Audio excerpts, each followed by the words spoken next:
골다공증은 나이가 들수록 누구나 피할 수 없는 자연스러운 현상처럼 여겨지지만 실제로는 방치할 경우 일상생활 전체를 크게 흔들 수 있는 무서운 질환입니다.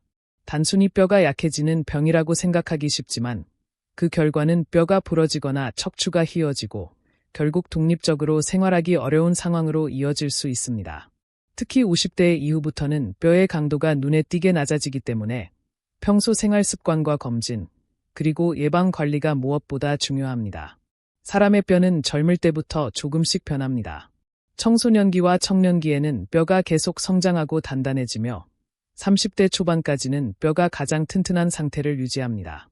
그러나 그 이후부터는 뼈의 밀도가 서서히 감소하기 시작합니다.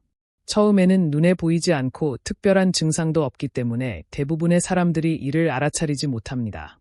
하지만 뼈는 우리 몸을 지탱하는 기둥이기에 조금씩 약해지더라도 어느 순간 갑작스러운 골절로 나타날 수 있습니다. 특히 여성은 폐경 이후 호르몬 변화로 인해 뼈의 손실 속도가 급격히 빨라집니다. 에스트로겐이라는 호르몬은 뼈를 보호하는 중요한 역할을 하는데 폐경으로 인해 이 호르몬이 줄어들면 뼈가 빠르게 약해지게 됩니다. 남성도 나이가 들수록 뼈가 약해지지만 여성에 비해 골다공증 발생률이 훨씬 높습니다. 실제로 골다공증 환자의 대다수가 여성이라는 점은 이미 여러 통계에서 확인되고 있습니다. 그렇다면 골다공증이 위험한 이유는 무엇일까요? 겉으로 보기에 뼈가 약해진다고 해서 당장 불편함을 느끼지 않을 수도 있습니다. 그러나 문제는 뼈가 부러질 위험이 커진다는 데 있습니다. 뼈가 부러지는 골절은 단순히 아프고 치료받아야 하는 수준을 넘어섭니다. 특히 척추, 고관절, 손목 같은 부위의 골절은 회복 과정이 길고 후유증이 심합니다. 예를 들어 척추에 압박 골절이 생기면 등이 점점 굽어지고 키가 줄어들며 허리 통증이 지속됩니다. 이로 인해 제대로 걷기가 어려워지고 폐가 눌리면서 숨쉬기 힘들어지거나 유와 장이 눌려 소화 장애가 생길 수 있습니다. 또 고관절 골절은 노년기에 가장 치명적인 골절 중 하나로 꼽히는데 수술과 긴 회복이 필요하고 일부 환자는 다시 걷지 못할 수도 있습니다. 결국 한 번의 골절이 삶 전체를 바꿀 수 있는 것입니다. 문제는 골다공증이 서서히 진행되기 때문에 대부분의 사람들이 그 위험성을 잘 느끼지 못한다는 데 있습니다. 통증도 없고 겉으로 보기에도 별다른 변화가 없어 그냥 넘기기 쉽습니다. 그래서 조용한 도둑이라고도 불립니다. 하지만 뼈는 서서히 약해지고 있으며 작은 충격에도 쉽게 부러질 수 있는 상태가 되어갑니다. 실제로 골다공증 환자 중 많은 분들이 단순히 방 안에서 걸어가다 미끄러지거나 가볍게 의자에 앉다가 혹은 무거운 짐을 들다가 골절을 경험합니다. 이런 경우 젊었을 때 같으면 단순한 타박상으로 끝났을 일도 나이가 든 이후에는 뼈가 쉽게 부러져 몇 달 동안 누워 지내야 하는 상황으로 이어질 수 있습니다. 뼈가 약해지는 속도를 늦추려면 평소부터 원인을 알고 대비하는 것이 필요합니다. 뼈 건강에 영향을 주는 요인은 여러 가지가 있습니다. 가장 대표적인 것은 나이와 호르몬 변화이고 여기에 더해 유전적인 요인, 생활 습관, 영양 상태 등이 함께 작용합니다. 예를 들어 가족 중에 골다공증 환자가 있다면 본인도 골다공증에 걸릴 위험이 높습니다. 또한 운동 부족, 흡연, 과도한 음주, 카페인 과다 섭취 등은 뼈를 더 빠르게 약하게 만듭니다. 식습관도 큰 영향을 미칩니다. 칼슘이나 단백질을 충분히 섭취하지 않으면 뼈가 단단해질 기회를 잃게 됩니다. 칼슘은 뼈의 주성분이고 단백질은 뼈와 근육을 만드는 데 꼭 필요합니다. 그러나 많은 분들이 나이가 들면서 소화가 잘 안 된다며 고기를 피하거나 유제품은 살이 찔까 박거리는 경우가 많습니다. 이런 습관은 오히려 뼈 건강을 해치게 됩니다. 운동 또한 중요한데 특히 체중을 실어주는 걷기나 계단 오르기 같은 활동은 뼈를 자극해 단단하게 만드는 데 도움이 됩니다. 반면 오랫동안 앉아있거나 누워있는 시간이 많으면 뼈는 점점 약해집니다. 실제로 장기간 병상에 누워있던 환자들은 골밀도가 크게 감소하는 경우가 흔합니다. 골다공증은 단순히 개인의 문제가 아니라 가족과 사회 전체에도 영향을 줍니다. 뼈가 부러지면 병원에 오래 머물러야 하고 누군가의 도움을 받아야 하며 가족에게도 큰 부담이 됩니다. 또 사회적으로도 골절 환자가 늘어나면 의료비와 간병 부담이 커집니다. 그래서 골다공증은 예방이 곧 가장 좋은 치료라고 말합니다. 하지만 여기서 중요한 점은 골다공증이 결코 막을 수 없는 운명이 아니라는 것입니다. 나이가 들수록 뼈가 약해지는 것은 자연스러운 일이지만 생활 습관과 관리에 따라 약해지는 속도를 늦출 수 있고 심한 골절을 예방할 수도 있습니다. 다시 말해 지금부터라도 꾸준히 관리한다면 앞으로의 삶을 더 건강하게 지킬 수 있습니다. 골다공증을 제대로 이해했다면 이제 중요한 것은 검진과 관리입니다. 뼈는 눈으로 보이지 않기 때문에 내가 골다공증이 있는지 없는지를 겉모습만으로는 알 수 없습니다. 허리가 조금 굽었다든지 키가 줄어든다든지 하는 변화가 나타날 때는 이미 상당히 진행된 경우가 많습니다. 따라서 정기적인 검진을 통해 조기의 상태를 확인하는 것이 가장 중요합니다. 가장 대표적인 검사는 골밀도 검사입니다. 이는 뼈의 단단함, 즉 뼈 안에 얼마나 많은 미네랄이 들어 있는지를 확인하는 검사입니다. 골밀도가 낮을수록 뼈는 쉽게 부러질 수 있습니다. 보통 척추와 엉덩이뼈를 중심으로 검사하며 손목이나 전완부를 측정하기도 합니다. 검사 과정은 간단합니다. 기계에 눕거나 앉아 있으면 촬영기가 뼈를 스캔해 골밀도를 측정해 줍니다. 방사선 양도 매우 적어 걱정할 필요가 없습니다. 이 검사를 통해 나온 수치는 뼈 건강을 판단하는 기준이 됩니다. 예를 들어 정상 범위인지, 골감소증인지, 아니면 골다공증인지 확인할 수 있습니다. 특히 여성은 폐경 이후 한 번은 반드시 골밀도 검사를 받아야 하고, 이후에는 의사의 권유에 따라 일정 간격으로 반복 검사를 받는 것이 좋습니다. 남성도 가족력이나 체중 부족, 장기질환 등 위험 요인이 있다면 검진이 필요합니다. 골밀도 검사 외에도 혈액 검사와 소변 검사를 통해 뼈 대사의 이상 여부를 확인할 수 있습니다. 뼈는 단순히 굳어 있는 것이 아니라 매일 조금씩 만들어지고 흡수되는 과정을 반복합니다. 그런데 이 균형이 깨져서 흡수가 많아지고 생성이 줄어들면 뼈가 약해지는 것입니다. 혈액과 소변 검사를 하면 이러한 대사 활동을 알 수 있어 원인 파악과 치료 방향에 도움이 됩니다. 검진을 통해 골다공증이 확인되면 치료와 관리가 시작됩니다. 여기서 중요한 점은 골다공증은 단기간에 해결되는 병이 아니라는 것입니다. 약을 잠깐 먹거나 며칠 운동한다고 해서 뼈가 금세 튼튼해지지는 않습니다. 오랜 시간 동안 차근차근 관리해야 하고 생활 습관을 꾸준히 유지하는 것이 핵심입니다. 생활 습관 관리에서 가장 먼저 이야기해야 할 것은 식습관입니다. 뼈 건강을 위해 가장 중요한 영양소는 칼슘과 비타민 D입니다.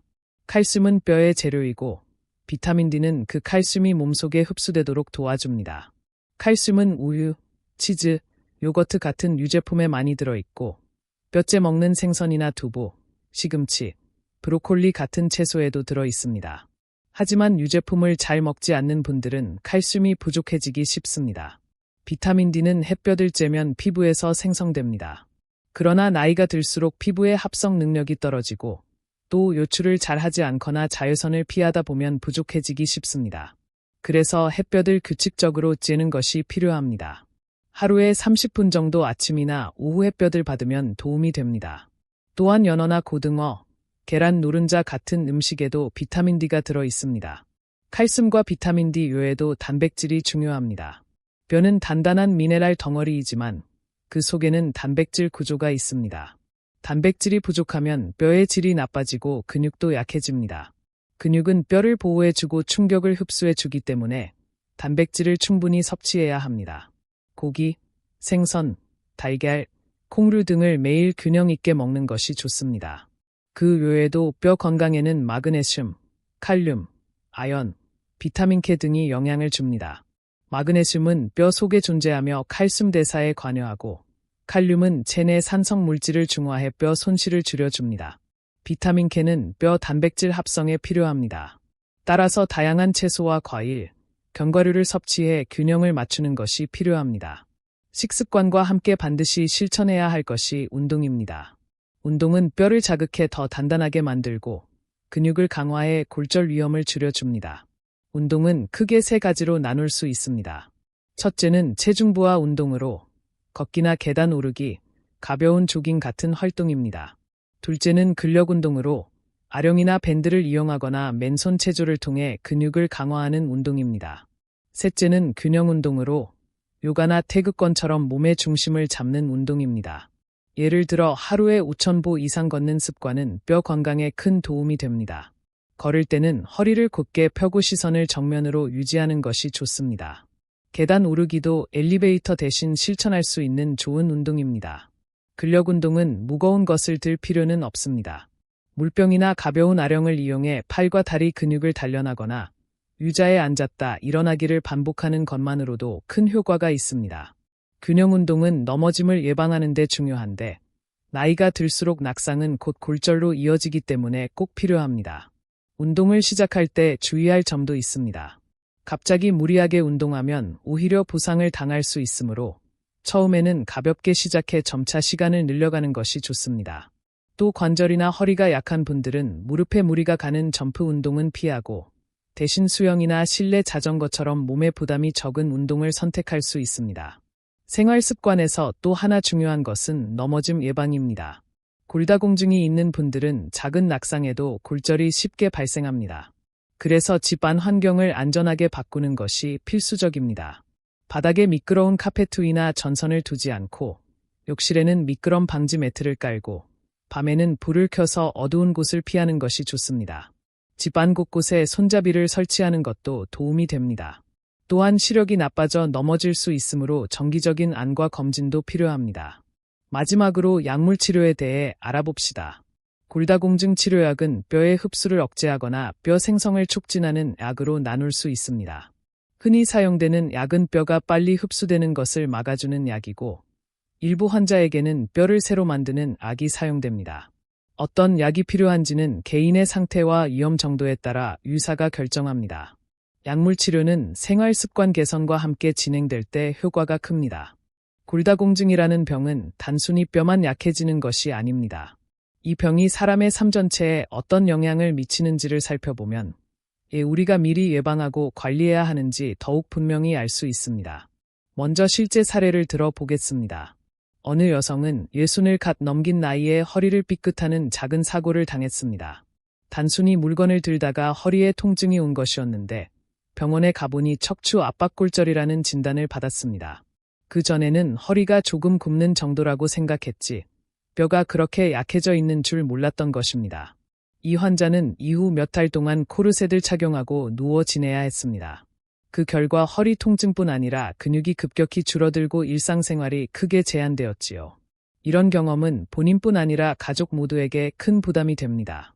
또 다른 경우는 남성 환자의 이야기입니다. 평생 술과 담배를 즐기던 분이 70이 넘어서 넘어져 엉덩이뼈, 즉 고관절이 골절되었습니다. 이 부위 골절은 특히 위험합니다. 수술을 받아야 하고 오랜 재활이 필요하며 심한 경우 거동이 어려워져 누워 지내야 합니다. 누워 지내는 시간이 늘어나면 폐렴이나 욕창 같은 합병증 위험도 커집니다. 결국 단순한 골절이 생명을 위협하는 상황으로 이어지기도 합니다. 이처럼 골다공증은 단순히 뼈의 문제가 아니라 삶의 질 전반을 흔들어 놓습니다.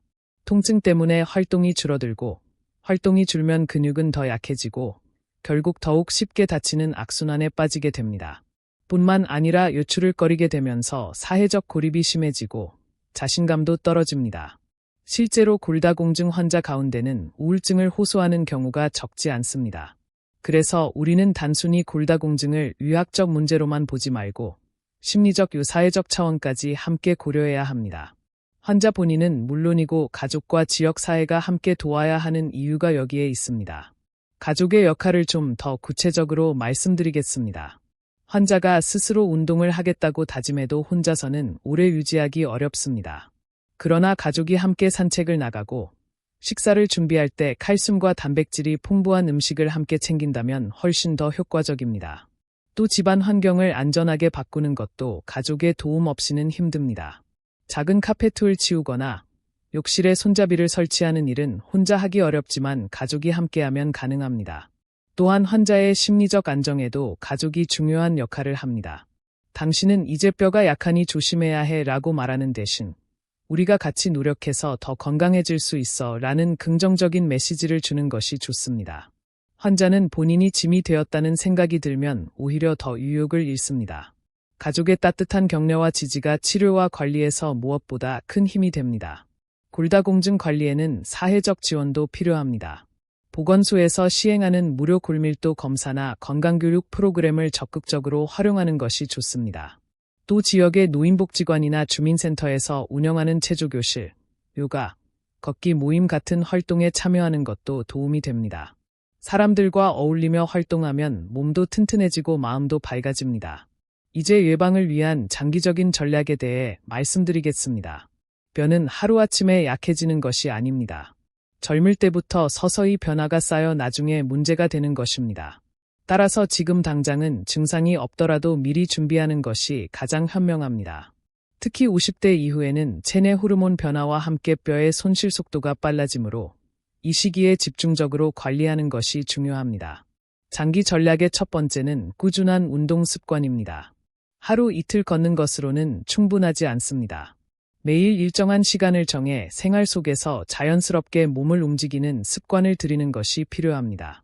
엘리베이터 대신 계단을 이용하고 가까운 거리는 걸어 다니는 것부터 시작할 수 있습니다. 두 번째는 올바른 식습관의 생활화입니다. 특별한 날에만 우유를 마시거나 생선을 먹는 것이 아니라 매 끼니마다 골고루 영양을 챙기는 것이 중요합니다. 아침에는 두유나 우유를 한 잔 곁들이고 점심이나 저녁에는 채소와 단백질을 함께 섭취하는 식으로 꾸준히 이어가야 합니다. 짠 음식이나 탄산음료, 과도한 카페인은 뼈 건강에 해롭기 때문에 줄이는 것이 좋습니다. 세 번째는 정기 검진입니다. 증상이 없어도 일정한 간격으로 골밀도 검사를 받아 뼈 상태를 확인해야 합니다. 수치가 변하는 추이를 알면 미리 대책을 세울 수 있습니다. 검진은 단순한 확인이 아니라 앞으로의 건강관리 계획을 세우는 나침반 같은 역할을 합니다. 네 번째는 약물과 보조제의 적절한 사용입니다. 칼슘이나 비타민 D 보충제를 복용해야 하는 경우가 많습니다. 하지만 무조건 많이 먹는다고 좋은 것이 아니라 의사와 상담에 필요한 양을 조절하는 것이 중요합니다. 또한 처방된 약은 반드시 꾸준히 복용해야 효과가 나타납니다. 중간에 스스로 끊으면 다시 뼈가 약해질 수 있습니다. 다섯 번째는 넘어짐 예방을 위한 환경 조성입니다. 특히 나이가 들어갈수록 균형 감각이 떨어지고 반사신경이 둔해집니다. 그러므로 집안의 안전을 확인하는 것은 일회성으로 끝나서는 안 됩니다. 계절이 바뀔 때마다 또는 이사나 집안 정리를 할 때마다 항상 낙상 위험 요소가 없는지 살펴야 합니다. 이 모든 전략을 실행할 때 중요한 것은 꾸준함과 긍정적인 마음가짐입니다. 골다공증은 단기간에 치료되는 병이 아니라 오랜 관리가 필요한 만성질환입니다. 그러나 그 과정이 결코 힘들기만 한 것은 아닙니다. 가족과 함께 걷고 맛있는 음식을 균형 있게 먹으며 친구들과 어울려 활동하는 것은 삶을 더욱 풍요롭게 만들어줍니다. 그렇게 생활을 바꾸다 보면 어느새 뼈뿐 아니라 몸과 마음이 모두 건강해집니다. 마지막으로 골다공증을 두려워할 필요는 없습니다. 오히려 미리 알고 준비하는 것이 큰 힘이 됩니다. 뼈가 약해지지 않도록 지금부터 식습관을 고치고 햇볕을 쬐고 몸을 움직이고 정기적으로 검진을 받는다면 골절의 위험을 크게 줄일 수 있습니다. 골다공증 관리의 핵심은 조금 일찍, 조금 꾸준히입니다. 지금 시작하는 작은 습관이 앞으로의 삶을 지켜줄 것입니다.